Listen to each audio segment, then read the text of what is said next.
আসসালামু আলাইকুম। এসএসসি 2025 সালের পরীক্ষার্থীরা তোমাদের রেজাল্ট কীভাবে তৈরি হচ্ছে সরাসরি দেখে নাও। এখানে দেখো তোমাদের রেজাল্টগুলো কিন্তু ইতিমধ্যে সকল বোর্ডের রেজাল্ট কিন্তু তৈরি কমপ্লিট হয়েছে।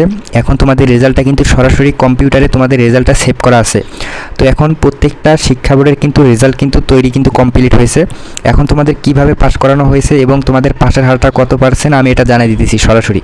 তো এবার দেখো তোমরা হচ্ছে লিখিত পরীক্ষায় এবার অনেক শিক্ষার্থী পাস করেছে এবং পাশাপাশি তোমাদের এমসিকিউতে প্রচুর পরিমাণে শিক্ষার্থী পাস করেছে এবার। কারণ এমসিকিউতে আমরা দেখে আসছি যে প্রতি বছরই মানে 2023 সাল থেকে 24 সাল পর্যন্ত তোমাদের হচ্ছে এমসিকিউতে গ্রেস নাম্বারের সিস্টেমটা করেছে। তো এবছরেও তোমরা অবশ্যই এমসিকিউতে গ্রেস নাম্বার পেয়েছো। তো তোমরা যারা টেনশন করতেছো যে ভাই আমার মনে হয় এমসিকিউ বা হচ্ছে লিখিত খাতায় হচ্ছে ফেল আসতে পারে, তো তোমাদের এমসিকিউতে কিন্তু 3 নাম্বার পর্যন্ত গ্রেস নাম্বারের সিস্টেমটা দেওয়া হয়েছে এবং লিখিত খাতায় যাদের 5 থেকে 10 নাম্বার বা এরকম শর্ট হবে সেক্ষেত্রে কিন্তু লিখিত খাতায় কিন্তু সরাসরি শিক্ষকেরা কাটে, তারা কিন্তু লিখিত খাতায় এই গ্রেস নাম্বারটা কিন্তু তারা দিয়ে দেয়।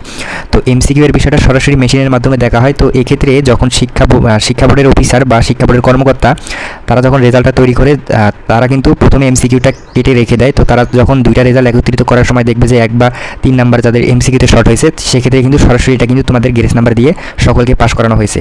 তো এবার আমি দেখাই দিয়েছি পাশের হার।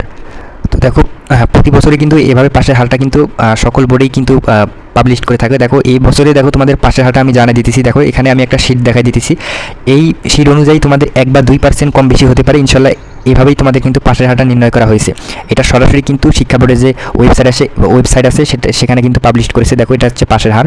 তো তোমাদের পাশের হারটা তো আমি দেখাই দিলাম। তাই তোমাদের যার যেটা সমস্যা হয়েছে রেজিস্ট্রেশন নাম্বার বা রোল নাম্বার এগুলো যাদের ভুল হয়েছে সেক্ষেত্রে কী করবে তোমরা অবশ্যই আমাকে কমেন্ট করে জানাবে, আমি সেগুলো নিয়ে তোমাদের প্রমাণ সহকারে ভিডিও বানাই দিব। তো রেজিস্ট্রেশন নাম্বার রোল নাম্বার এগুলো ভুল করলে তোমাদের সমাধান আছে।